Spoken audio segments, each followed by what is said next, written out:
Good morning. It's Cami. How are you guys doing? I am here just starting a new thing. I'm going to be coming in every day at 8 o'clock a.m. just to talk to everybody who's working from home. I've been doing that for, since 2002 now. So I've been doing it for a really long time. But I do remember what it was like when I first started, and it was hard to focus. There was a lot of things going on. Hopefully some of you are also work at homers and you have some good tips for the others. I'd like to kind of build up a community around this. So we have a morning check-in. Um, One of the things that I actually brought it in here that I do every morning is I actually write down the three things I'm going to accomplish for the day. One of the things I used to do a lot is I would be doing all of these things, but I didn't quite feel like I got anything done at the end of the day. So I started to think about, how I was going to do that. Well, at first I had a really long list of things. And so that's kind of where I went with that. And then I got this planner. This is actually Michael Hyatt's Full Focus Planner, but you don't need a planner to do it. You can do it on a notepad, but basically making three goals for the week and then three goals for each day so that you get it done. So one of the things that Michael Hyatt's planner also does is it talks about your routines, morning routines, afternoon routines. And so that's sort of, I think, a really important thing during something like this. So I'm here from Houston. I'd love to know where you guys are coming in from. This will actually send me your comments on the side. So I'd love to hear where you guys are at and what you're doing. And if you're working from home for the first time or you're like a veteran like me, I'd love to know. So let me know. Anyway, so one of the things I wanted to share with you today, and every day we're going to have like something different, a little something different.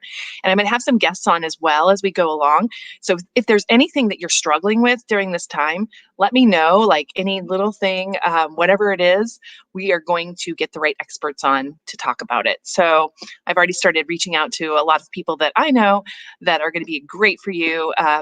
I have my personal trainer is going to probably come on and talk about exercise at home and some other things like that. So morning routine and why it's so important. So this is important too for your kids. So if you have kids at home, raise your hand. I do. Now my husband's home. Actually, he's downstairs doing a meeting just as we speak. So we are having a different world here. So I've had this house to myself every day for the last, umpteen years. And so having everybody in my space has been a little different. So we're trying to come up with some new routines. So I think routines are actually kind of important, even if they're not super strict. If you're like a kind of let's see how it goes person, that's great.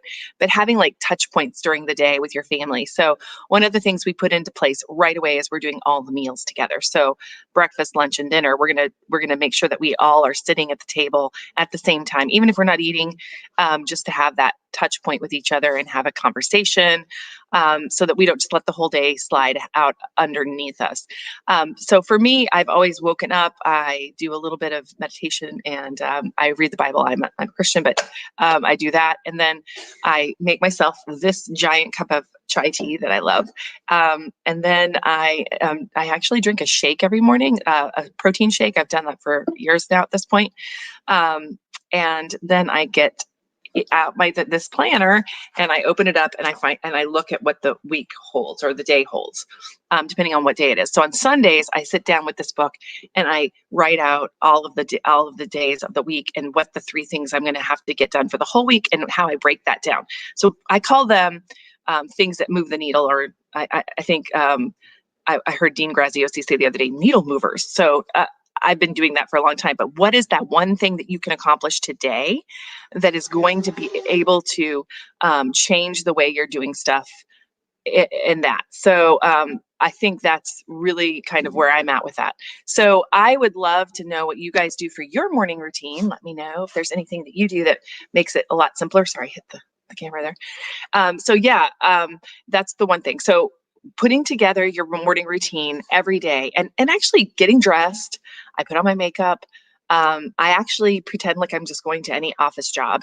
I even have a little sign. I'll have to take you guys for a tour at some point of my home office. There, I have a banner outside over my door that has the name of my company. So I walk in here and this is like my job. Now, you may not have a space like that if you are starting new, and I didn't either when I first started. We lived in an apartment, and I sat in the living room behind the couch. I had a desk behind the couch, and every day my husband would go off to work, and I'd start my day in the living room. So I think just having a space, like whether it's a table or a desk or some place that is your office, so that also when your kids see you in there, you could say, here, when I'm in this space, this is mommy's office or daddy's office. So I think that's really important to have a space like that. Hey, oh, Christine, hi.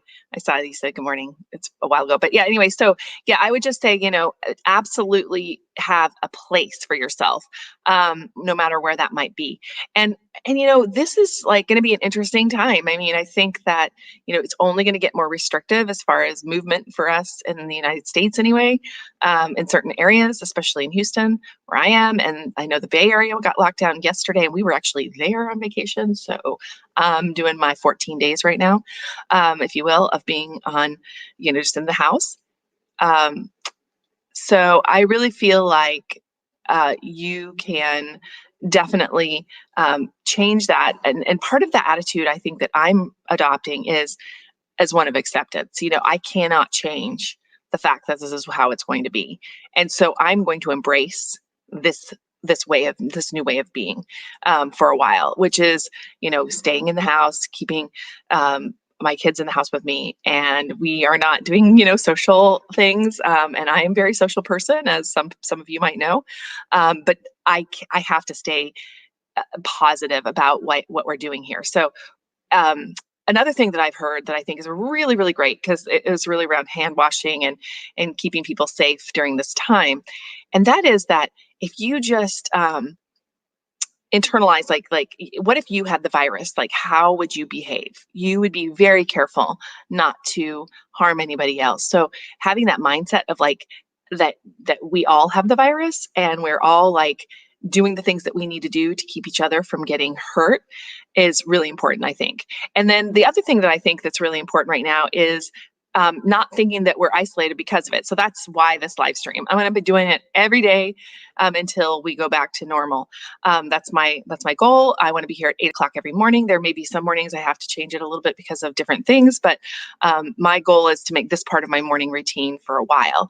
So hopefully you guys are up for that, some of you, and you don't have to be here every day, but I'm planning on having some really cool stuff and people come in and talk to you and talk about what their routines are. And I'm a mom with 3 kids. I have a teenager that's almost 16.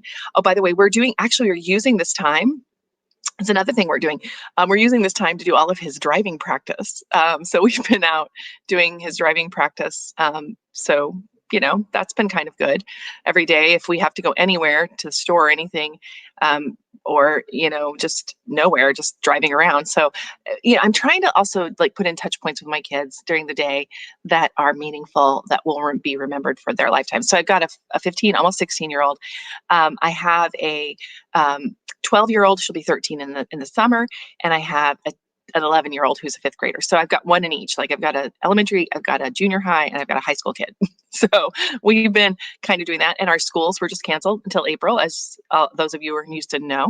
And so we are in a new reality. We're going to be adjusting over the next week. I'll share all of that with you.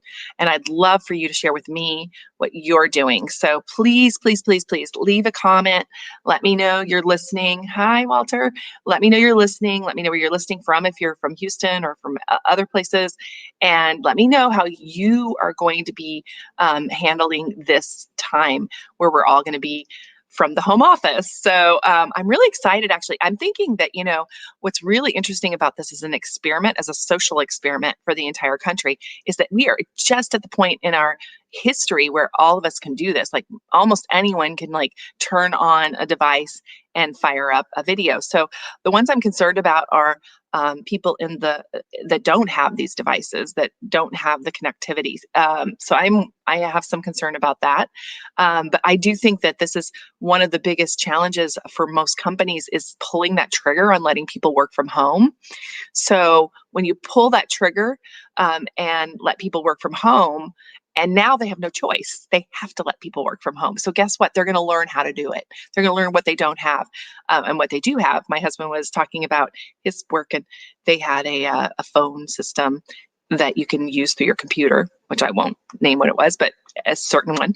And you have to go into the office to connect it first in the firewall. So now nobody can really use that phone system. So I mean, there's a lot of things that you're going to learn, the weaknesses in the systems, what we have. What we're really lucky about, I mean, here in Houston, we've had hurricanes, and we have had cancellations of school and things like that for a week or two at a time. This is even longer. This is a month. So we're also going to be looking at online school. Like, how is that going to work? Are we going to, how are the teachers going to be coping during that? I'm going to bring in a teacher. I'm going to bring in some people who've done a lot of online teaching. And maybe that'll be an interesting thing to hear too, is like how parents should behave, like also how teachers that have never taught online, hopefully they'll be here to ask questions. So I'm just going to try to bring you as many resources as I can to help you through this time. And, I'm going to run about 15, 20 minutes, maybe 30 minutes sometimes if it's a really huge topic. But I just wanted to come in and say hi and touch base. So let me know what you're doing. Let me know how you're holding up. And thanks for dropping in. So I'll see you guys soon. Bye.